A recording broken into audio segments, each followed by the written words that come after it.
নমস্কাৰ বন্ধুসকল, প্ৰজ্ঞান ইউনিভাৰ্ছ চেনেলত আপোনালোকক সকলোকে স্বাগতম জনাইছো। আজি আমি লৈ আহিছো 2025 চনৰ আগষ্ট মাহত আপোনাৰ জীৱনত কি আহিব, কেৰিয়াৰত নতুন উচ্চতাত উপনীত হ'বনে, আপোনাৰ প্ৰেম জীৱনলৈ ঘূৰি আহিবনে মিঠা, আৰু ধন সম্পত্তিৰ সম্ভাৱনা আছেনে, কোনো বিপদ দৃষ্টিগোচৰ হৈছে।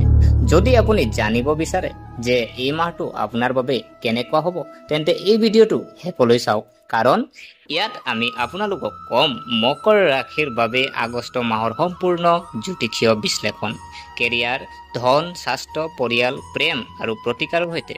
গতিকে আহক আপোনাৰ জীৱনৰ কাহিনী আৰম্ভ কৰোঁ। প্ৰিয় দৰ্শক, পৃথিৱীৰ উপাদান আজি যদি আপোনাৰ চোৱা হয় যে আপোনাৰ উপাদান হ'ল পৃথিৱী আৰু আপোনাৰ প্ৰভু হ'ল শনি আৰু গুণ হ'ল আপোনাৰ কঠোৰ, পৰিশ্ৰমী, অনুশাসিত, ধৈৰ্যশীল। 2025 চনৰ আগষ্ট মাহটো মকৰ ৰাশিৰ যিসকল জাতক জাতিকা আছে তেখেতসকলৰ বাবে আত্মনিৰীক্ষণ, কঠোৰ পৰিশ্ৰম আৰু ধৈৰ্যৰ মাহ। এই মাহত শনিৰ ধয়া আৰু ৰাহুকেতুৰ অৱস্থানে আপোনাৰ ধৈৰ্যক পৰীক্ষাত পেলাব।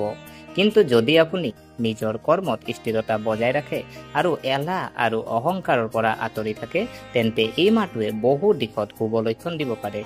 এই মাহটো হয়তো কিছু অলসতা আৰু মানসিক বিভ্ৰান্তিৰে আৰম্ভ হ'ব পাৰে, কিন্তু লাহে লাহে আপোনাৰ বুজাবুজি, অভিজ্ঞতা আৰু কৌশলে আপোনাক সুস্থিৰ সফলতাৰ দিশত লৈ যাব। মকৰ ৰাশিৰ বাবে এই আগষ্ট মাহটো কেনেকুৱা হ'ব বিতংভাৱে জানো আহকচোন।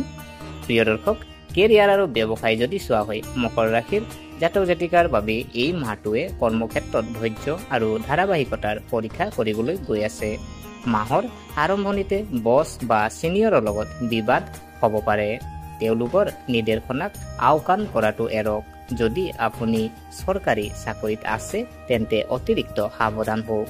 যিকোনো ভুলে আপোনাৰ বিশ্বাসযোগ্যতাৰ ক্ষতি কৰিব পাৰে। এই মাহত বেছিকৈ কথা কোৱাৰ পৰিৱৰ্তে নিজৰ কামত মনোনিৱেশ কৰক।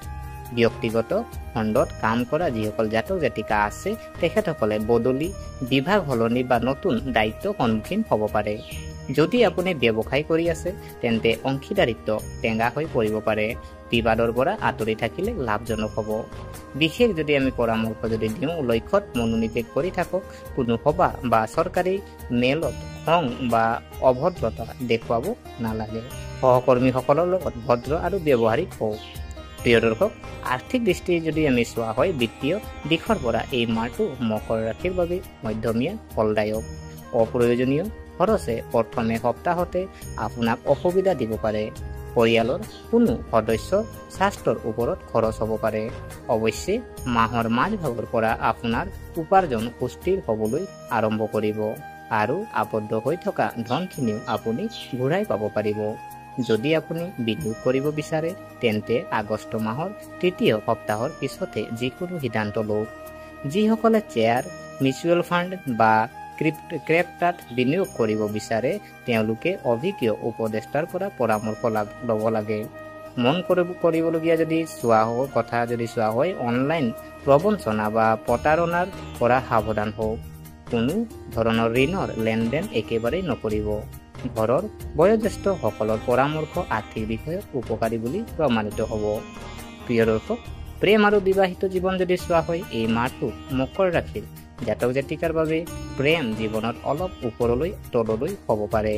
যদি আপুনি কাৰোবাৰ লগত সম্পৰ্কত আছে তেন্তে আপোনাৰ কথাৰ সন্দৰ্ভত ভুল বুজাবুজিৰ সৃষ্টি হ'ব পাৰে। বিশেষকৈ মাহৰ মাজভাগত আপুনি কিছুমান আৱেগিক বা খৰখেদাকৈ সিদ্ধান্ত ল'ব পাৰে, যাৰ ফলত সম্পৰ্কত বিভাজন হ'ব পাৰে।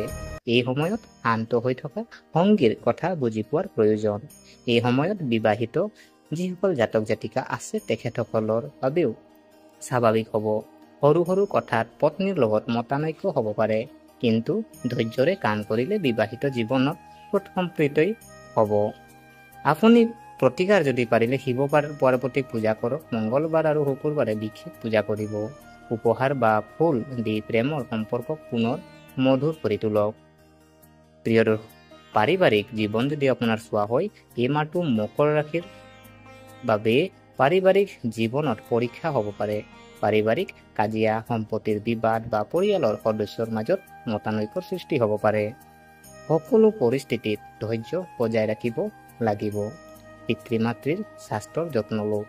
যদি কোনো আত্মীয়ৰ লগত বিভাজন হয় তেন্তে আগষ্ট মাহৰ শেষ সপ্তাহত মিলনৰ সম্ভাৱনা আছে। সম্পত্তি ক্ৰয় বিক্ৰয়ৰ দৰে ডাঙৰ ডাঙৰ সিদ্ধান্ত বা বিবাহ সম্পৰ্কীয় সিদ্ধান্তৰ সন্দৰ্ভত ঘৰতে আলোচনা হ'ব পাৰে। মনত ৰাখিব, যুক্তিৰ পৰা আঁতৰি থাকক। ঘৰতে পূজা পাঠ আৰু হৱন কৰি লওক। প্ৰতি শনিবাৰে দৰিদ্ৰ লোকক দান কৰক। শিক্ষা আৰু কেৰিয়াৰৰ দিশত যুৱক যুৱতী যদি চোৱা হয় 2025 চনৰ আগষ্ট মাহত শিক্ষা গ্ৰহণ কৰা ছাত্ৰ ছাত্ৰীৰ বাবে বহু সুযোগ আহিব। বিশেষকৈ যিসকল ছাত্ৰ ছাত্ৰীয়ে প্ৰতিযোগিতামূলক পৰীক্ষা, চৰকাৰী চাকৰি বা উচ্চ শিক্ষাৰ বাবে প্ৰস্তুতি চলাই আছে তেওঁলোকে নিজৰ কষ্টৰ ফল পাব।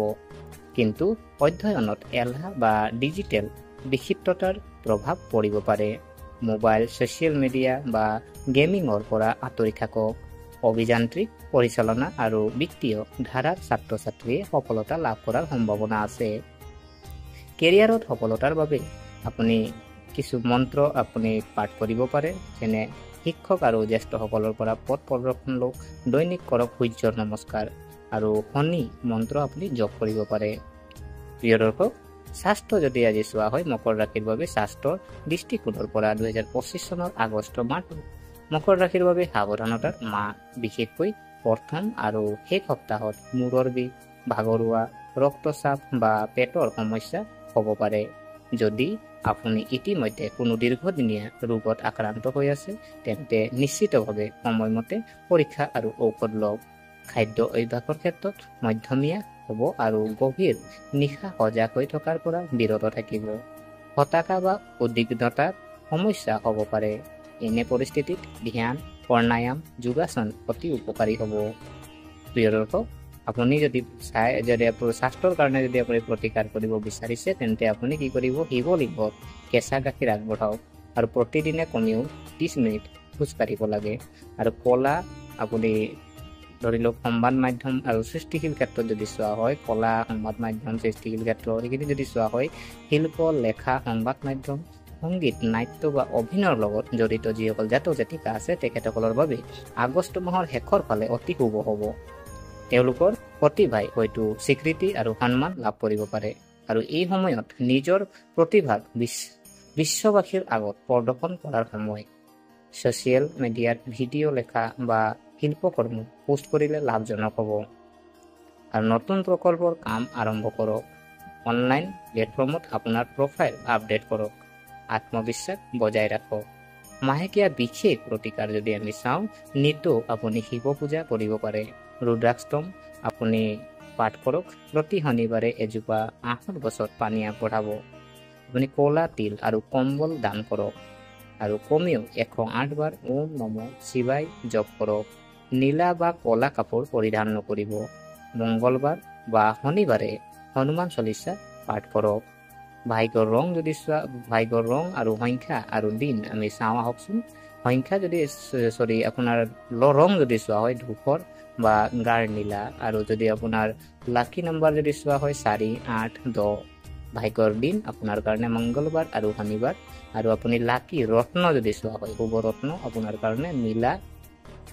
আপোনাৰ জ্যোতিষৰ পৰামৰ্শ লোৱাৰ পিছতে আপুনি ৰত্ন আপুনি ধাৰণ কৰিব পাৰে। আপুনি ৰত্ন যদি ধাৰণ কৰিব বিচাৰিছে আপুনি যিকোনো আপুনি জ্যোতিষত আপুনি জ্যোতিষীয় আপুনি পৰামৰ্শ লৈ পেলাই আপুনি ধাৰণ কৰিব।